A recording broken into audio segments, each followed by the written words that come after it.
In this video, I'm going to explain how a top tier static player trains and sets his world records. Basically, I talked to a guy who's got a couple world records in some extremely small static scenarios and some top tier scores in a few others, like a top 30 in 1-wall 4 targets full take. He has a static technique designed to help you maintain a fast pace in small dot scenarios. Basically, all you have to do is adjust the target size so it's bigger and play at a pace equal to or greater than the pace you want your high score to be. After a certain number of times playing through this larger scenario, maybe 5 times, you go down and play the normal version or a version in between this and the normal version, and then you just keep going slightly smaller until you eventually do hit the normal version.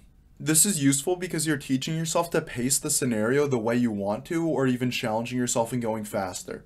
You can manually change the target size on the scenario if you're good at editing Kovaaks scenarios, but it's a lot easier to just make a playlist with different variants and just play it, as this is Kovaaks. The main advantage is that every popular scenario has 100 different variants with 100 different sizes. This practice has obviously led to a ton of high scores, but it can also be used to track your progress when you think you're plateauing.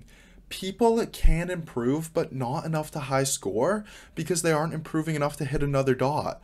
What adaptive size can also do is allow you to see much smaller improvements when you're hitting the same score, but still improving just very slightly, because you have access to a variety of versions of the scenario. So when you make a small improvement, it's likely that one of these versions will reflect it.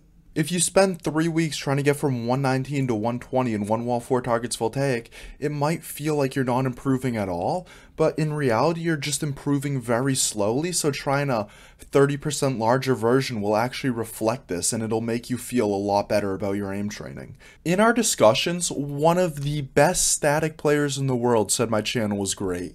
In fact, it was his second message. That means you should probably be subscribing. If it's good enough for him, it's good enough for you.